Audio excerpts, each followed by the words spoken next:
Episode की शुरुआत में हम फ्यूचर डेविल को देखते हैं जो पागलों की तरह फ्यूचर रूल करके गाना गा रहा होता है और नाच रहा होता है। इसके बाद ये अक्की से बोलता है कि तुम भी मेरे साथ गाना गाओ ना, और अक्की बोलता है कि मैं तुमसे एक डील करने के लिए आया हूँ, तुम्हें मुझसे क्या चाहिए।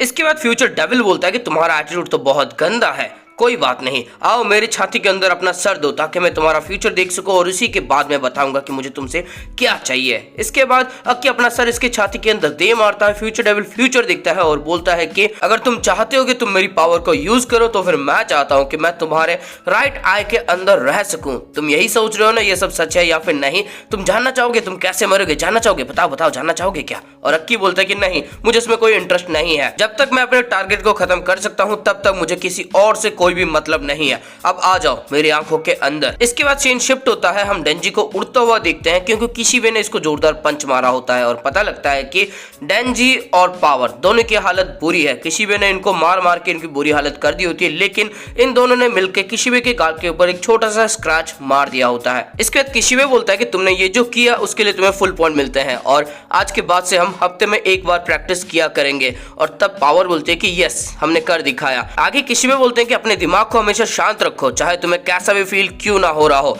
याद रखो कि तुम्हारे पास कौन से वेपन्स है, कौन से हथियार हैं, और याद रखो कि तुम्हारी सिचुएशन क्या है। कल हम ट्रेनिंग में एक लड़ाई लड़ने जा रहे हैं। डेंजी बोलता है कि किस तरह की लड़ाई, और किशिबे बोलते हैं कि जिन्होंने भी हिमेनो को मारा था, यानी कि वो लड़की, वो कटाना मैन और वो स्नेक डेविल, उनको हम खत्म करने के लिए कल जा रहे हैं और स्पेशल डिवीजन 4 का सारे वहां पे मौजूद होंगे और तुम भी मेरे साथ रहोगे, मेरे साथ तुम भी फाइट करोगे। इसके बाद डेंजी बोलता है अगर ऐसा है तो फिर मैं तुम्हारे ऊपर रहम करूंगा और तुम्हें जीने का मौका दूंगा, क्योंकि तुम्हारी वजह से मैं ताकतवर बना हूं और ज्यादा डेविल को मार सकता हूं और मुझे माँ के साथ हुकअप करने का मौका भी तुम्हारी वजह से मिलेगा।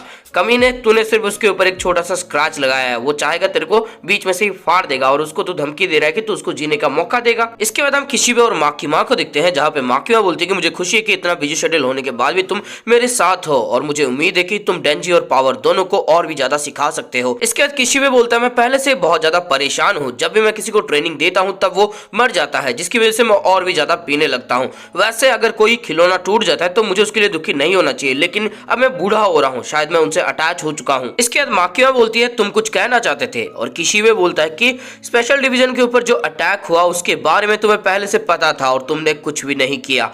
माकिया बोलती है कि तुम्हें तो याद होगा कि उस अटैक में मैं भी फंस गई थी। इसके बाद किशिबे बोलता है मुझे घंटा फर्क नहीं पड़ता कि तुम क्या खिचड़ी पका रही हो या फिर इससे कितने हंटर्स मरते हैं, जब तक तुम इंसानियत को बचाने के लिए ये सब करती रहोगी तब तक के लिए तुम्हें सब कुछ माफ है। इसके बाद माकिया बोलती है मैं सिर्फ डेविल से ज्यादा लोगों को बचाना चाहती हूँ और हमारा ये वाला ऑपरेशन अगर सक्सेसफुल रहा तो फिर हम डिवीजन 4 को पब्लिक कर सकते हैं, जिसकी वजह से हम ज्यादा लोगों को डेविल से बचा सकते हैं। और तभी किशिबे बोलता है झूठी कहीं, और माँ की माँ स्माइल करने लगती है, वो भी इविल वाली। इसके बाद हम कटाना मैन और सावातारी को देखते हैं, जहां पे कटाना मैन के पास एक बंदा आता है और बोलता है कि बॉस एक टीम के साथ निकल चुके हैं, हमें भी यहाँ से निकल जाना चाहिए, जापान बिल्कुल भी सेफ नहीं है, जब तक माकिमा जिंदा है तब तक तो नहीं। और सावातारी बोलती है कि अगर वो हमारे ऊपर अटैक करेंगे तैयार है, तुम जरा शांत रहो। तभी एक बंदा बोलता है तू चुप कर कुतिया। इसके बाद कटाना मैन बोलता है दादाजी हमें कभी भागने नहीं देंगे और वो कमीना डेंजी भी डिवीजन 4 में है, अगली बार मैं उसको पूरी तरह से खत्म कर दूंगा। आगे सावातारी बोलती है कि तुम्हें इसकी चिंता करने की जरूरत नहीं है, अगर ये मर भी जाता है तो भी हम इसको फिर से जिंदा कर सकते हैं, लेकिन अगर तुम यहाँ पे रहोगे तो जरा ध्यान रखना कहीं वो चीज तुम्हें ना काट ले। और ये बंदे बोलते हैं कि क्या काट लेगी हमें। इसके बाद कटाना मैन बोलता है कि दादाजी ने अपनी आर्मी हमारे लिए छोड़ी है और हम देखते हैं कि ये आर्मी ज़ॉम्बी की आर्मी होती है। और आगे बताया जाता है कि ये ज़ॉम्बी जब इंसानों को काटते हैं तो वो भी ज़ॉम्बी बन जाते हैं। आगे सावातारी बोलती है ज़ॉम्बी की मदद से हम डिवीजन 4 को खत्म कर देंगे। इसके बाद हम टेंडो, कुरोसे और अक्की को देखते हैं, जहां पे कुरोसे बोलता है कि हम थोड़ी देर यहाँ पे घूमेंगे, उसके बाद हम क्योतो के लिए चले जाएंगे और शायद हम तुमसे कभी ना मिले, इसलिए अक्की मैं तुमसे कुछ पूछना चाहता हूँ। मैंने सुना है कि तुम गन डेविल के पीछे हो, गन डेविल के कुछ चमचों ने 20 हंटर को खत्म कर दिया और तुम्हें लगता है कि तुम उसे मार सकते हो जिसने लाखों करोड़ों को मारा है। सच बताऊं तो पब्लिक सेफ्टी को हमने गन डेविल की वजह से ही छोड़ा था, लेकिन हमने इसको मारने की कोशिश नहीं की थी, लेकिन तुम इतने कमजोर हो उसके बावजूद भी तुम उसे खत्म खत्म करना चाहते हो जिससे मेरा दिमाग खराब हो रहा है। अक्की तुम एक मांगा कैरेक्टर की तरह हो जो कमजोर है लेकिन उसके गोल बहुत बड़े हैं। अक्की जरा ध्यान से सोचो, ये नामुमकिन है। इसके बाद अक्की बोलता है कि तुम क्या कहते हो, मुझे इससे घंटा फर्क नहीं पड़ता, तुम बस चुपचाप बैठो और देखो, और अगर मैं हार गया और मर गया तो तुम मेरे ऊपर हंस भी सकते हो। मुझे पता है तुम्हारे हिसाब से यह नामुमकिन है लेकिन मेरे पास कोई और रास्ता भी नहीं है, मुझे ये करना ही होगा। इसके बाद ये गाड़ी से उतर जाता है और शुक्रिया अदा करता है और आंखें बनने लगता है। तभी कुरुसो इसकी तरफ एक सोडा कैन फेंकता है और बोलता है कि तुम मेरा दिमाग खराब कर रहे हो लेकिन मेरा सपोर्ट तुम्हारे साथ है। तुम्हारे लिए एक छोटी सी एडवाइस है, स्पेशल डिवीजन में जो भी काम करता है वो सबके सब पागल है, अपना ध्यान रखना अक्की। इसके बाद ये गाड़ी निकालता है और यहाँ से चला जाता है। इसके बाद हम देखते हैं माकिमा को जो एक माफिया की लीडर से मिलने के लिए आई होती है। ये माफिया के लीडर से स्वागत करता है और बोलता है कि मैंने सुना है कि हमारे बंदे टोक्यो के अंदर फूट रहे थे, लगता है तुम्हें जवाब देना ही होगा। ये सब मैंने करने के लिए नहीं कहा था, ये सब इस लड़की ने किया था जिसका नाम है सावातारी और यही गन डेविल से मिली हुई है। इसके बाद माकिमा बोलती है कि इसने किस तरह का डील किया है गन डेविल से, और ये बंदा बोलता है कि ये 20,000 येन देगी गन डेविल को और बदले में इसको बहुत सारे गन्स मिलने वाले हैं। अजीब है ना, डेविल को भी आजकल पैसों की जरूरत है, लगता है वो हमसे अलग नहीं है। इसके बाद माकिमा एक पेपर दिखाती है और बोलती है कि मैं चाहती हूँ कि तुम्हारे ऑर्गेनाइजेशन से जो भी गन डेविल से मिले हुए हैं उन सब का नाम तुम यहाँ पे लिख दो। और ये बंदा बोलता है कि नहीं, उसमें कोई परेशानी नहीं है, मैं लिख दूंगा, लेकिन वो सब छोड़ो। तब माकिमा बोलती है कि और मैं चाहती हूँ कि तुम्हारे जैसे जो अलग गैंग्स हैं उन सब के नाम भी तुम लिख दो। इसके बाद ये बंदा बोलता है मिस तुम बात को समझ नहीं रही हो, अगर मैं उनका नाम लिखूंगा और उन्हें पता चलेगा तो फिर हमारे अंदर झगड़ा हो जाएगा और ये इतनी बड़ी बेवकूफी होगी जो मैं करना नहीं चाहता। माकिमा बोलती है कि मैं चाहती हूँ कि पब्लिक सेफ्टी के लिए तुम हमारा साथ दो। इसके बाद ये बंदा सिगार जलाता है और धुआं छोड़ने लगता है और बोलता है तुमने नेसेसरी विल का नाम तो सुना ही होगा, अगर हम एक दूसरे को खत्म कर देंगे तो फिर हमारा जापान पूरी तरह से खुल जाएगा और इसके अंदर चाइनीज और सोवियत के गैंग्स अंदर आ जाएंगे। मानते हैं कि हमारा काम गंदा है लेकिन सोवियत और चाइनीज से तो अच्छा ही है, यानी कि हम सोवियत और चाइनीज को रोक रहे हैं जापान के अंदर आने से। इसके बाद ये सिगार का धुआं माकिमा के ऊपर छोड़ता है, शायद इसको पता नहीं कि माकिमा क्या चीज है, और आगे बोलता है कि जैसे तुम डेविल हंटर लोगों को डेविल से बचाते हो वैसे ही हम जापान को बचाते हैं चाइनीज और सोवियत के लोगों से। इसके बाद माकिमा बोलती है मैंने सुना था कि तुम्हारे काम के अंदर बहुत सारे अनपढ़ है तो शायद तुम समझे नहीं, और एक थाली निकाल के इसको दिखाती है। ये बंदा बोलता है क्या है, क्या ये रिश्वत है, क्या इसके अंदर पैसे हैं? और माकिमा बोलती है कि तुम्हारे एसोसिएशन में जो कोई भी है उनके माँ बाप, ग्रैंड पेरेंट्स, बच्चे, लवर्स, वाइफ, उन सब की आंखें इसके अंदर हैं। इसके बाद ये बंदा उस थैली को देखता है और उसके अंदर सच में आंखें होती है। ये सब देखने के बाद ये सब हैरान हो जाते हैं और माकिमा बोलती है जरा शांत हो जाओ, पब्लिक सेक्टर में कोई ऐसा है जो इन आंखों को फिर से वापस दे सकता है, अगर तुम मेरा साथ दोगे तो फिर मैं तुम्हें उससे मिलवा सकती हूँ। तभी एक बंदा गुस्से में आके मुक्का मारने के लिए जाता है और बोलता है कमीनी कहीं की, और माकिमा सिर्फ इसकी तरफ देखने लगती है। ये बंदा रुक जाता है और उसके नाक से खून आने लगता है। आगे माकिमा खड़ी होती है और बोलती है कि नेसेसरी डेविल की बातें तुम करते हो, तुम सिर्फ अपने कामों को छुपाना चाहते हो, हमें तुम्हारे बहाने की कोई जरूरत नहीं है। नेसेसरी डेविल वो होता है जो पूरे देश को कंट्रोल कर सके। इसके बाद हम पुलिस और डिवीजन 2 को देखते हैं जो एक बिल्डिंग के नीचे खड़े होते हैं, जिस बिल्डिंग के अंदर सावातारी और काटाना मैन होते हैं। इंफॉर्मेशन मिलती है कि डिवीजन 2 और पुलिस सिर्फ यहाँ पे खड़ी रहेगी और स्पेशल डिवीजन 4 जाके अटैक करेगी। इसके बाद हम काटाना मैन और सावातारी को देखते हैं जहाँ पे सावातारी बोलती है कि हम जितनों को मार सकते हैं उतनों को मारेंगे और उसके बाद डेंजी का हार्ट चुरा लेंगे और स्नेक की मदद से यहाँ से निकल जाएंगे। काटाना मैन बोलता है कि मुझे डेंजी को खत्म करना है। सावातारी बोलती है कि ज्यादा मत सोचो, ज्यादा करने की जरूरत नहीं। इसके बाद हम डेंजी पावर कोबनी को देखते हैं जहाँ पे कोबनी बोलती है कि मेरे को घर जाना है और डेंजी बोलता है तो फिर तुम गई क्यों नहीं। आगे डेंजी बोलता है मैंने इतनी ज्यादा ट्रेनिंग की है कि अब मैं उस बंदे को आसानी से फाड़ के रख सकता हूँ।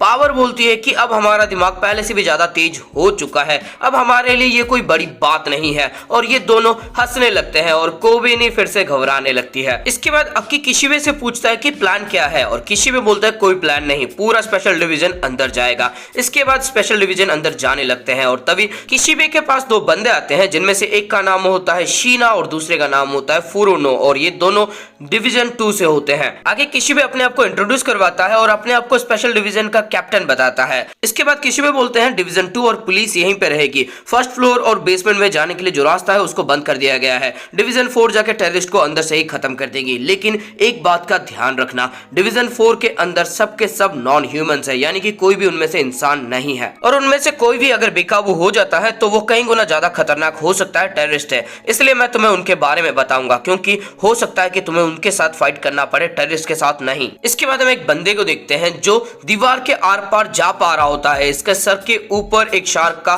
सर लगा होता है और ये बोलता है कि सब कुछ मैं खा सकता हूं। और ये अचानक से सरफेस के अंदर चला जाता है और वहां पे तैरने लगता है। और ये एक शार्क फिएंट होता है जो किसी भी दीवार पे, किसी भी सरफेस पे तैर सकता है। ये बिल्कुल पावर की तरह एक फिएंट है और ये एक शार्क फिएंट है। और कभी कभार ये अपने पूरे फॉर्म में, यानी कि पूरे डेविल रूप में भी आ सकता है। आगे ये शार्क किसी को चबाने वाला होता है, तभी वो बंदा इसके मुंह के ऊपर एक जोरदार लात मारता है और बोलता है कि माफ करना, तुम मुझे चबाने आ रहे थे तो मुझे लगा कि तुम एक जॉम्बी हो। और ये जो बंदा होता है ये होता है वायलेंस फिएंट, यानी कि ये भी एक फिएंट ही है। और आगे ये मुक्का मार मार के जॉम्बी की जो हालत करता है, मतलब दया आ गई थी यार, जॉम्बी के ऊपर इतना कौन मारता है। जब भी कोई डेविल एक फिएंट बनाता है तब वो काफी ज्यादा कमजोर होता है, लेकिन बात करें वायलेंस फिएंट की तो ये बहुत ही ज्यादा खतरनाक है। इसलिए इसके मुंह के ऊपर एक पॉइजनस गैस का मास्क लगाया गया होता है, ताकि अगर ये बेकाबू हो जाए तो उस गैस से इसको कंट्रोल किया जा सके और चाहे कुछ भी क्यों ना हो जाए ये नहीं निकाल सकता अपने मास्क को।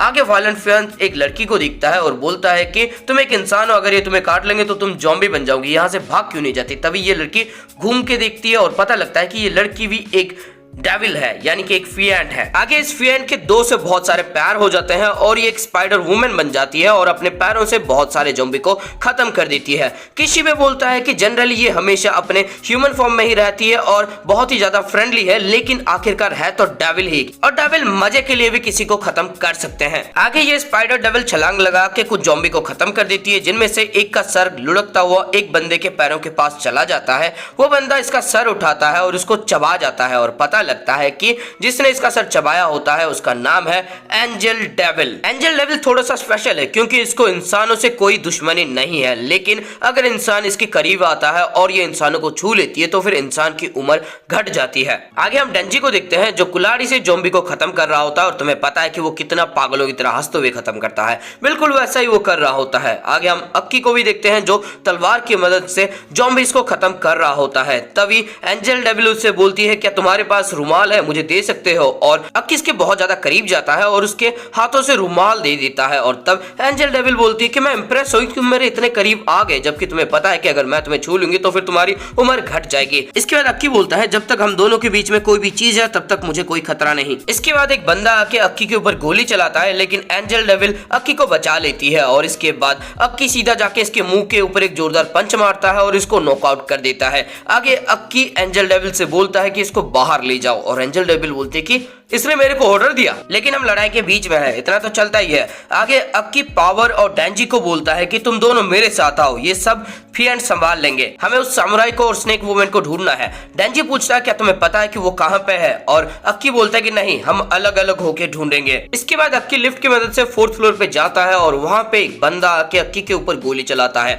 जो गोली अक्की के कान के पास से निकल जाती है और अक्की तेजी से आगे जाके उसके थोबड़े के ऊपर एक पंच मार के उसको नॉकआउट कर देता है। तभी 4 बंदे पीछे से आ जाते हैं अक्की के और गोलियां चलाने वाले होते हैं, लेकिन एक बंदे के नाक से खून निकलने लगता है और उसके बाद सबके नाक से खून निकलता है और सबके सब वहीं पे ढेर हो जाते हैं। अक्की को कुछ करना नहीं पड़ता, यानी कि माँ की माँ ने अपना काम कर दिया। आगे हम माँ की माँ को देखते हैं जो उस घर से बाहर निकल के जा रही होती है। शायद इसने अपना काम कर दिया, यानी कि नाम पता लगा लिया, या फिर शायद इसने उन सबको खत्म कर दिया। इसके बाद हम अक्की को देखते हैं जो अपने तलवार लेके सीढ़ियां चढ़ के ऊपर एकदम हीरो की तरह चल रहा होता है और ऊपर होती है सावातारी। सावातारी को अक्की देखने के बाद बोलता है कि चलो अब शुरू करते हैं। इसके बाद सावातारी अपना हाथ आगे करती है और अपना एक नाखून का बलिदान करती है और किसी डेविल को बुलाती है, जिसकी वजह से हवा चलने लगती है और उस डेविल को देख अक्की हैरान हो जाता है क्योंकि वो डेविल कोई और नहीं, घोस्ट डेविल होती है। इसके बाद हम देखते हैं सावातारी के नाक से खून आने लगता है, यानी कि माँ की माँ ने अपना काम कर दिया है और सावातारी घोस्ट डेविल को अक्की को मारने के लिए बोलती है। घोस्ट डेविल अपने सारे हाथों को एक साथ आगे बढ़ाने लगती है अक्की की तरफ। अक्की भी तैयार होता है, वो तेजी से इसके हाथों को काट पा रहा होता है और घोस्ट डेविल का जितना भी मूवमेंट होता है ना वो आसानी से उसको जज कर पा रहा होता है, क्योंकि इसके राइट आई के अंदर होता है फ्यूचर डेविल, जो फ्यूचर देख के बता रहा होता है कि कौन सा अटैक कब आने वाला होता है। इसलिए अक्की इसको आसानी से खत्म कर पा रहा होता है और साथ में अक्की थोड़ा सा तेज भी हो चुका होता है। लेकिन घोस्ट डेविल बहुत ज्यादा तेज होती है। अक्की देख तो पा रहा होता है लेकिन हर बार उसके मूव को रोकना, डिफेंड करना या फिर अपने तलवार से काटना आसान नहीं होता, इसलिए अक्की बहुत ही जल्दी थक भी जाता है। और उसके बाद घोस्ट डेविल इसके ऊपर अटैक करती है और अक्की फिर से अटैक करने में लग जाता है, लेकिन तभी एक अटैक लग जाता है घोस्ट डेविल का अक्की के पेट के ऊपर और उसको काफी ज्यादा चोट आती है। इसके बाद घोस्ट डेविल अक्की का गला पकड़ लेता है, उसको दबोचने लगता है और लगभग उसको खत्म करने ही वाला होता है, लेकिन तभी ये वाला एपिसोड हो जाता है खत्म। दोस्तों मुझे पता है कि एक हफ्ते बाद शायद मैं वीडियो अपलोड कर रहा हूं और चेनसो मैन का ये वाला एपिसोड तो लगभग एक हफ्ते पहले ही आ चुका था, जिसका वीडियो मैं नहीं बना पाया था। और रीजन मेरी आवाज सुन के तुम्हें पता लग चुका होगा, पता नहीं किस तरह की भयंकर सर्दी मेरे को लग चुकी है। मैंने पहले ही कहा था कि मैं सर्दी बर्दाश्त नहीं कर पाता, लेकिन तुम्हें तो मजाक लग रहा था। खैर कोई बात नहीं, अब वीडियो तो बना चुका हूँ और शायद तुमने देख भी लिया होगा, लेकिन अगर देख रहे हो अभी तक तो इस वीडियो को लाइक कर दो यार, कमेंट करके कुछ भी अच्छा लगा तो फिर कमेंट कर दो। कमेंट करने से रीच बढ़ती है तो इसलिए कमेंट कर देना, और साथ में चैनल पर नए हो तो फिर चैनल को सब्सक्राइब करके बेल का आइकन ऑल पे सेट कर देना, क्योंकि सबकी घंटी बज रही है, अपनी भी बज जानी चाहिए। तो घंटी को एकदम जोर से दबा दो, एकदम टन करके आवाज आ जानी चाहिए।